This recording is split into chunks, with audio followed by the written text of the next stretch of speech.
झूलता उछलता है, दौड़ता कभी कभी दौड़ कराता है, आगे आगे बढ़ता है इंडिया, अमूल दूध पीता है इंडिया।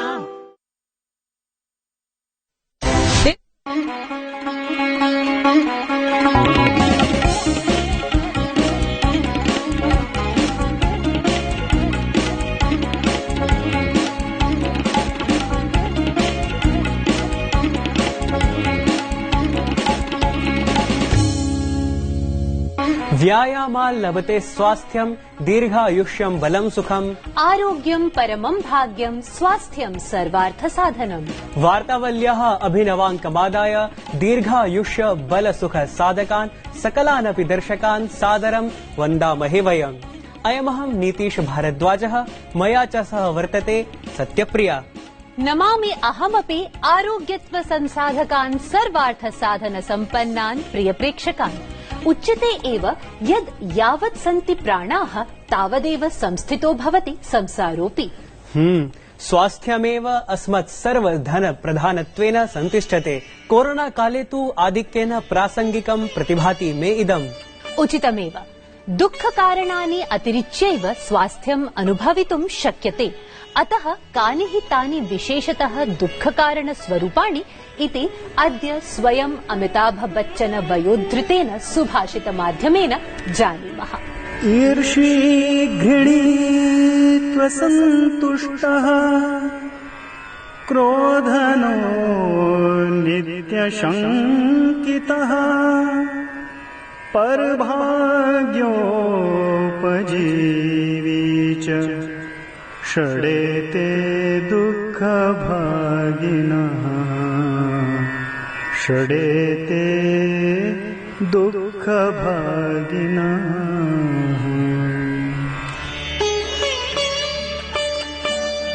सभी से ईर्ष्या व घृणा करने वाले, असंतोषी, क्रोधी एवं सदा संदेह करने वाले और दूसरों पर आश्रित रहकर जीने वाले, ये 6 प्रकार के मनुष्य सदैव दुखी रहते हैं। अतः यथासंभव इन प्रवृत्तियों से बचना चाहिए। Those who hate others and are jealous of everyone, those who always burn with anger and are ever suspicious, and those who are dependent on others for survival. These 6 types of people always remain miserable. In order to be happy, one must shun these tendencies. शोभनम दुःखोपताप कारण विमुक्ताः सन्तः एव वयं समुदायं समाजं देशं विश्वं च सेवितुं शक्नुमः। तर्हि आगच्छन्तु वयमपि स्वास्थ्य संधारण पूर्वकं स्वस्वजीवने प्रवर्धनार्थं संकल्पयामः। नीतीश, संस्कृतं सम्भवेत् पुनरपि जनमानस प्रियम् इति लक्ष्यं विनिर्धार्य एव नैके प्रकल्पाः अस्माभिः संस्कृतानुरागिभिः प्रचाल्यन्ते। स्वीये स्तरे ये केऽपि यत् किमपि आचरन्ति तत्तु निस्संशयं प्रशंसास्पदम्। परम सत्यप्रिये भवति तथा विधमपि संस्कृत प्रेमनिरतं मानसं यत् करोति संस्कृतोन्नयनं प्रायः एकाकी प्रयत्नपूर्वकम्। आम्, अद्य तादृशेषु एव अन्यतमं सुधर्माभिधं दैनिक संस्कृत वार्तापत्रपरं प्रयत्नं जानीमः एतद्वृत्त प्रस्तुत्या।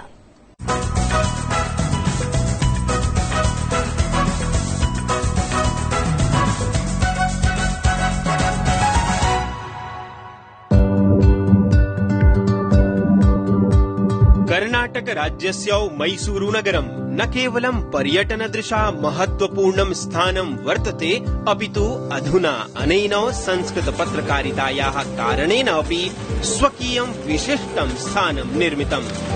तत्रत्या इयं विशिष्टा प्रतिष्ठा विवर्धितास्ति दैनिक संस्कृत वार्तापत्रेण सुधर्मा इत्यनेन। निरन्तरं दैनन्दिन वृत्तजातानि संस्कृतेन एव जनसम्मुखं समुपस्थापयता संस्कृत वार्ताध्ययनं च प्रेरयता एतेन सुधर्माख्येन पत्रेण सरल संस्कृत लेखन परम्परापि समाजे समुज्जीव्यते विगतेभ्यः 51 वर्षेभ्यः। द्वितीय दिनादारभ्य अहं तस्यां पत्रिकायां लेखान् लेखितुम् आरब्धवान्। एवं बहवः संस्कृतकवयः, बहवः गद्यरचयितारः अस्यां पत्रिकायां स्वकाव्यानि एवं स्वविचारान् प्रकाश्य संस्कृतभाषायां लेखनचातुरीं प्रापन्। सुधर्मायाः अधिविश्वं विवर्धमानां पाठकानां याचनां निध्याय नवोत्तर 2000तमे वर्षे एतस्य पत्रस्य अन्तर्जालीयं संस्करणम् अपि लोकायार्पितम्, यत्र संस्कृतोदन्तलोलुपाः पाठकजनाः निःशुल्कं वार्तापत्रमिदम् अधिगन्तुं प्रभवन्ति। सुधर्मा पत्रेण ऐषमः अक्षय तृतीया दिनात् एकः साप्ताहिकः अङ्कः गीर्वाणवाणीति अपि प्रकाशितः, यो हि द्विपृष्ठात्मकः विविधवर्णशोभाशोभितश्च प्रति रविवासरं प्रकाश्यते। गीर्वाणवाणी भूषणेन विद्यानिधिना पण्डितेन कडले नडादूरु वरदराजयङ्गार्येण अस्य सुधर्मा दैनिक संस्कृत पत्रस्य स्थापना 1970 जुलाई मासस्य 15 दिनाङ्के विहिता आसीत्। वरिष्ठस्य संस्कृत पत्रकारस्य अस्य देहावसानात् परं तदीयेन पुत्रेण श्रीमता के.वी. सम्पत्कुमारेण पुत्रवध्वा विदुष्या विजयलक्ष्म्या च आजीवनं पत्रस्य प्रकाशनदायित्वम् उररीकृतम्। यद्यपि बहुश्रुताः विद्वांसः सम्पादकमण्डल्यां सन्ति, तथापि 90% परिश्रमस्तावत् अनयोः दम्पत्योरेव। अहं सर्वदा अपश्यं यदा यदा अहं गच्छामि स्म, प्रातरारभ्य सायं पर्यन्तमपि संस्कृतभाषायाः एव श्वासः भवति अनयोः दम्पती। यः कोऽपि आगच्छति चेत् सुधर्म्याः वर्धनं कथम्, इतोपि अधिकतया अग्रे वयं कथं नयामः इत्येवं प्रश्नान् कुर्वन्ति। सूचनाश्च अपेक्षिताः इति वदन्ति। परन्तु विगतेभ्यः कतिपयेभ्यः वर्षेभ्यः मुद्रण प्रकाशन प्रेषणेषु अधिकधनस्य व्ययत्वात् पत्रमिदं संकटापन्नं दरीदृश्यते। सम्पूर्ण देशस्य संस्कृत छात्राः शिक्षकाः च यदि अस्य दैनन्दिनपत्रस्य ग्राहकतां स्वीकुर्वन्ति चेत् निश्चयेन पत्रमिदं शरदः शतं नैरन्तर्येण विवर्धयिष्यति, संस्कृत प्रतिष्ठान् च दिग्दिगन्तं यावत् सम्प्रसारयिष्यति। वार्तावल्यै सुनील जोशी।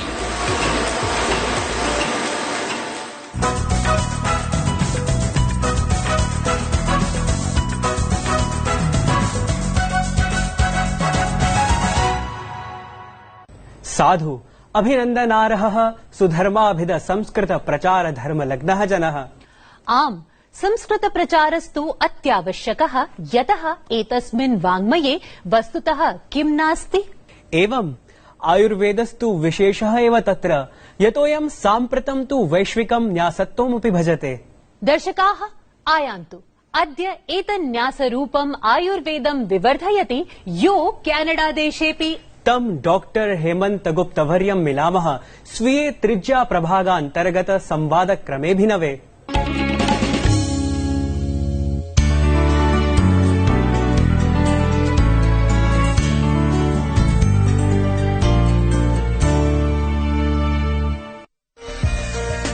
वैद्यराजाधिराज धन्वन्तरेः आयुर्विद्यां भारतात् बहिः अनेक देशेषु विगत 35 वर्षेभ्यः प्रसारणे निरतो वर्तते आयुर्विद्या कोविदः डॉक्टर हेमंत गुप्तः।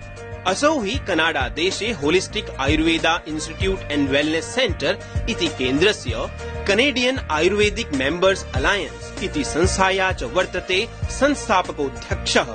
दुर्लभ वनस्पति विद्या कोविदः मर्म चिकित्सा विषय विशेषज्ञश्चासौ द कॉलेज ऑफ वैदिक medicine Maharshi university of management इत्यत्र आयुर्वेद पाठ्यक्रम निर्देशकत्वेनापि विराजते। डॉक्टर हेमंत गुप्ता जी, स्वागत है आपका कार्यक्रम वार्तावली में। डॉक्टर साहब, हम सबसे पहले आपसे जानना चाहेंगे कि आज का जो समय है बड़ा एक संकटपूर्ण समय है। कोरोना महामारी से एक वैश्विक त्रासदी है सभी जगह, और इस समय पर अधिकतर लोग आयुर्वेद की तरफ जा रहे हैं। और आप कैसे देखते हैं इस आयुर्वेद की प्रणाली को, आयुर्वेद की पद्धति को, जिसकी तरफ लोग बड़े आशान्वित हैं? जी, आपने बहुत अच्छा प्रश्न किया है। मैं इसमें माननीय प्रधानमंत्री नरेंद्र मोदी जी का रेफरेंस देना चाहूंगा, जिन्होंने बहुत शुरुआत में मार्च में ही एक बात कही थी और उन्होंने कहा था कि ये एक आपदा है लेकिन हम इसको अवसर में बदल सकते हैं। जी, बहुत सारे क्षेत्रों के लिए ये अवसर है और आयुर्वेद उनमें से एक है। एक समय है जब 50 साल पहले अचानक से जो मानसिकता है वो क्विक रिलीफ की थी, तो क्विक रिलीफ की वजह से ऐसी मेडिसिन्स निकली जो एलोपैथी में निकली, जिससे क्विक रिलीफ मिलना शुरू हुआ। और उससे क्या हुआ कि लोगों की सोच होलिस्टिक से रिडक्शनिस्टिक हो गई। जब होलिस्टिक से रिडक्शनिस्टिक हो गई तो इम्यूनिटी फोकस से जगह बाहर की चीजों पे, जैसे मैजिक बुलेट्स जो कि पिल्स वगैरह लेकर के, तो लोगों ने सोचा उससे काम चल जाएगा। अब कोविड-19 में दोबारा से फोकस चला गया, क्योंकि कुछ ऐसे लोग थे या बहुत सारे ऐसे लोग थे जिनकी इम्यूनिटी अच्छी थी, वो लोग इसमें स्मूथली निकल गए। अगर उनको सिम्टम्स भी आए तो भी उनको बहुत ज्यादा कुछ प्रॉब्लम नहीं हुई। तो ये लोगों के स्पष्ट रूप से वर्ल्ड वाइड समझ में आ गया that immunity is very important. अच्छा, इम्यूनिटी के लिए मॉडर्न कॉन्सेप्ट क्या कहता है, वो बैक्टीरिया, वैक्सीन या इसके ऊपर फोकस करता है। तो जब तक वैक्सीन नहीं आती तब तक क्या करें, जो कि आज की सिचुएशन है। तो हमें फिर ऐसे methods, natural methods, dietary methods, herbal methods, जो कि हम उनको फोकस करके और उससे इम्यूनिटी को बढ़ाएं, इसके लिए आयुर्वेद के पास परफेक्ट आंसर था। जो कि आयुर्वेद एक जो है आयु विज्ञान और लाइफस्टाइल और डाइट हैबिट्स और डेली रूटीन, सीजनल रूटीन, इसके अलावा आयुर्वेद में इम्यूनिटी का पैरेलल है ओजस। तो ओजस जब बढ़ता है तो आयुर्वेद में कहते हैं कि इम्यूनिटी बढ़ती है। तो उसके लिए आयुर्वेद में बहुत सारे उपाय हैं, ओजस वर्धक बहुत सारी ऐसी चीजें हैं, हर्ब्स हैं, आंवला है। अभी ये जो आयुष ने एक प्रमोट किया है डिकॉक्शन या जो कषाय बोलते हैं, जिसके अंदर दालचीनी, इलायची, लौंग, ये चीजें मिला करके, तो बहुत सारी ऐसी सिंपल चीजें हैं जो हमारे किचन कैबिनेट के अंदर हैं, जिसको लेकर के इम्यूनिटी को बढ़ाया जा सकता है। तो अचानक से वर्ल्ड वाइड शिफ्ट हुआ कि इम्यूनिटी को कैसे ऑप्टिमम रखा जाए, और आयुर्वेद उसके अंदर बहुत अच्छा जवाब देता है। डॉक्टर साहब, हम आपसे जानना चाहेंगे कि आयुर्वेद के कुछ ऐसे सरल से उपाय जो कि इस भयावह और जो प्राणनाशक महामारी है कोरोना, कोविड-19, इससे लड़ने में हमें मजबूत करे। निश्चित रूप से। अब मैं इसमें ये जरूर कहना चाहूंगा कि हमें कुछ चीजों पे, शरीर के किन चीजों पे फोकस करना है। तो नंबर एक चीज है ये जो नासा, जो अपने ये जो क्षेत्र है जहां से हम सांस लेते हैं, उसके बाद में माउथ, और तीसरी चीज जो है वो लंग्स, और लास्ट वन डाइजेशन। तो अगर इन चीजों के ऊपर फोकस रखते हुए कुछ भी हम करते हैं, डाइट या रूटीन या कुछ ऐसी चीजें खाते हैं जिनसे ये चीजें बनी रहे, जैसे एग्जाम्पल, सबसे ज्यादा जरूरी है कि जब डाइजेशन अच्छा रहता है और उसके साथ साथ हमारे बाउल मूवमेंट्स ठीक रहते हैं, तो हमारी जो बॉडी की इम्यूनिटी अच्छी रहती है। तो इसका मतलब हमें ऐसी चीजें खानी चाहिए हैं, जैसे त्रिफला है, इसको ले सकते हैं, या इसके अलावा गर्म पानी पी सकते हैं, और या इसके अलावा कुछ ऐसी हर्बल टीज जैसे कि दालचीनी, इलायची, लौंग, इसकी टीज पीते रह सकते हैं रूटीन में। तो इन चीजों से हमें काफी ज्यादा मदद मिल सकती है। अच्छा, अब जैसे इस एरिया के लिए तो आयुर्वेद रेकमेंड करता है कि इसको लुब्रिकेट रखें ऑयल से, और आयुर्वेद में ऐसे बहुत सारे ऑयल्स हैं, लेकिन कुछ एग्जांपल मैं दूं, जैसे अणु तेल है या फिर षडबिंदु तेल है, और अगर कुछ भी नहीं मिलता है तो सिंपल जो है सरसों का तेल या जो है कोकोनट ऑयल, इसको इसके अंदर 3-4 बूंद सवेरे शाम अगर रखेंगे तो ये पूरा लुब्रिकेट होगा, ये फ्लश होगा, और उसके अंदर बैक्टीरिया सरवाइव नहीं करेगा, वायरस सरवाइव नहीं करेगा। अच्छा, इस एरिया के लिए हम कहें तो कुछ जैसे त्रिफला गार्गल्स कर सकते हैं, या फिर स्टीम ले सकते हैं, ये अपना लौंग का तेल डाल करके और उससे हम स्टीम ले सकते हैं, या फिर उससे गार्गल्स कर सकते हैं। और गर्म पानी पीते रहना दिन में, वो एक बहुत अच्छा उपाय है। जी डॉक्टर साहब, आपने बताया कि किस तरीके से रोग प्रतिरोधक क्षमता को यदि बढ़ा लिया जाए तो हम इस प्रकार की बीमारियों से हम बच सकते हैं। डॉक्टर साहब, आयुर्वेद क्योंकि एक महान सिद्धांत भारत ने संपूर्ण विश्व को दिया है, इसमें ऐसी कौन सी महान शक्ति देखते हैं आप? हाँ, इसमें एक चीज जो सब बहुत ज्यादा महत्वपूर्ण है, जो महान शक्ति के अंदर जैसे बात कर रहे हैं, जो कि समय के प्रभाव से धीरे धीरे करके वो इग्नोर हो जा रही है, जबकि वही सोर्स है। और जिसको हम कह सकते हैं, एक तो जैसे बॉडी है, और एक इस बॉडी को चलाने वाली जो इसको क्रिया शक्ति देती है, जिसका उसका आयुर्वेद में फाउंडेशन है, जिसको हम कहते हैं आत्मा। उसका ट्रांसलेशन कहें तो आत्मा प्राण के रूप में, वाइटल फोर्स के रूप में सारे शरीर में, इंद्रियों में, मन में, बुद्धि में और सारे शरीर में चलती है। वो फाउंडेशन है और वो शक्ति है, और वो शक्ति कहीं ना कहीं इग्नोर हो गई। और उस शक्ति के आधार पे आयुर्वेद के अंदर 3 विभाग हैं चिकित्सा के। एक तो युक्ति व्यापाश्रय, जिसको कहते हैं हम रैशनल बेस्ड, जिसमें हम दोषों का सब कुछ कैलकुलेशन करके और हर्ब्स का कैलकुलेशन करके, तो वो तो हो गया युक्ति व्यापाश्रय, यानी कि वात पित्त और कफ के अनुसार। वात पित्त कफ के अनुसार। और दूसरा है दैव व्यापाश्रय, जो है एनर्जी बेस्ड, और इसके अंदर जो पद्धतियां हैं मंत्र, मणि, मंगल, होम, जप वगैरह, इसके अंदर मंत्र शक्ति का हम प्रयोग करते हैं।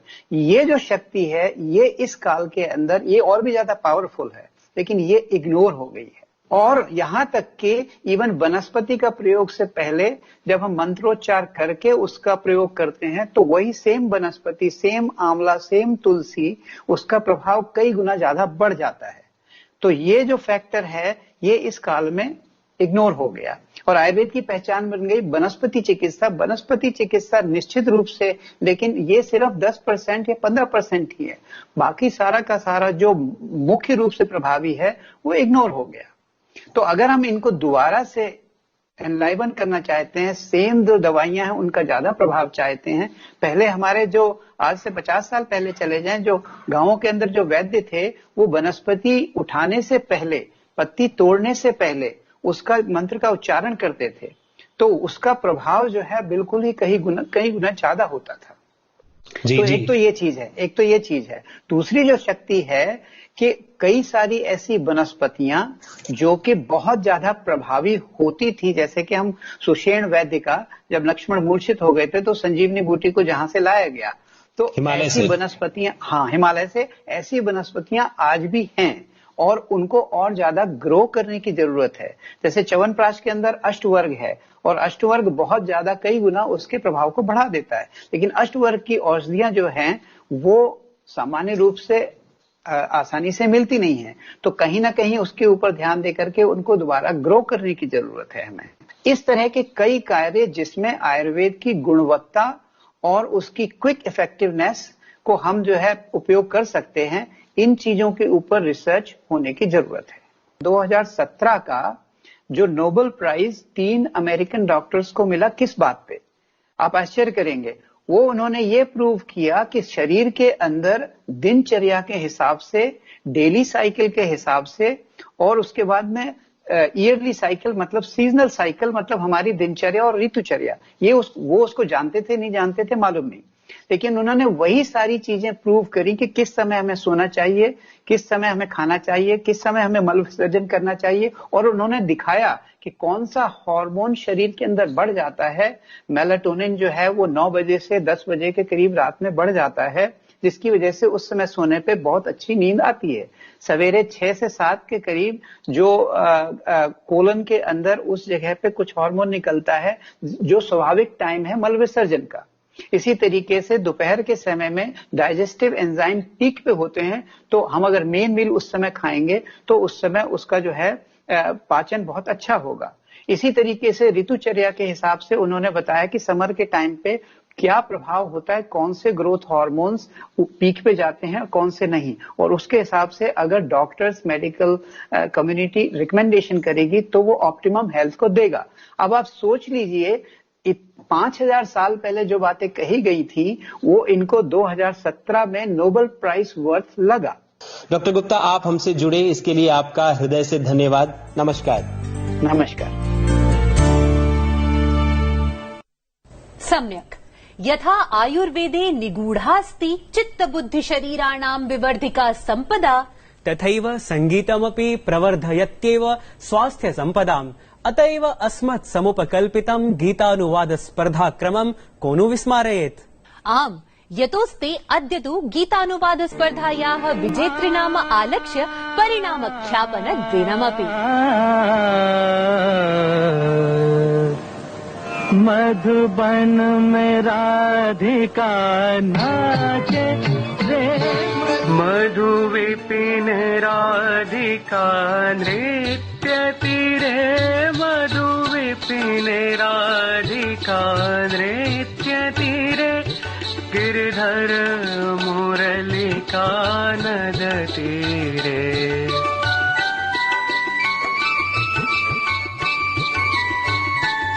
गिरधर मुरलिका नद तीरे, मधु विपिन राधिका नृत्य तीरे।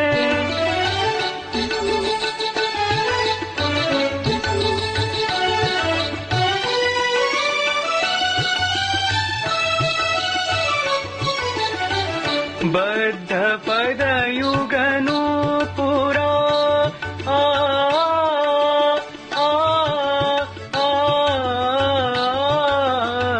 बद्ध पद युगनु पुरा, कृतावगुण्ठनानना नयनान्वित कंजना रे, मधु विपिन राधिका नृत्य तीरे।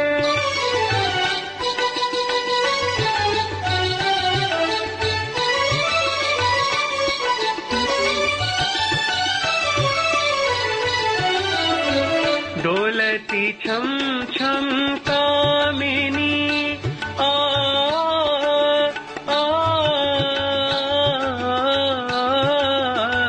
डोलती छम छम कामिनी, दिव्यति भाति दामिनी, चपला मोहिनी छवि भाति रे, मधु विपिन राधिका नृत्य तीरे, गिरधर मुरलिका वदती रे, मधु विपिन राधिका नृत्य तीरे।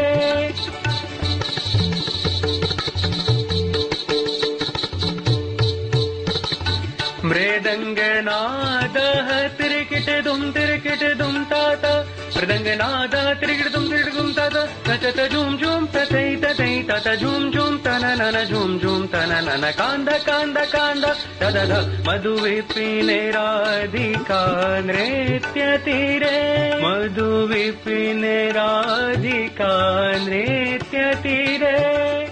वर्धापनानि सन्तु उभाभ्याम्। दर्शकाः, सम्प्रति वर्तते क्रमः नूतन स्पर्धा गीत प्रख्यापनस्य। कहाँ तक ये मन को अंधेरे चलेंगे, उदासी भरे दिन कभी तो ढलेंगे।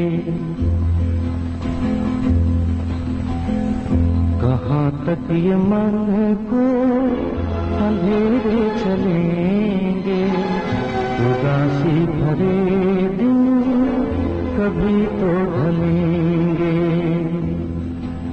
अस्तु दर्शकाः, तर्हि सम्पन्नार्धहोरावधिकाः अभूम वयम्। अतः समय सम्पादन पूर्वकं पुनरागाम्यङ्क प्रवर्तनार्थम् अस्मान् अनुज्ञापयन्तु भवन्तः इति विनिवेदयन्तः पुनरर्पयामः नमो वातान्वयम्।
छाए हैं हम ये, ऐसी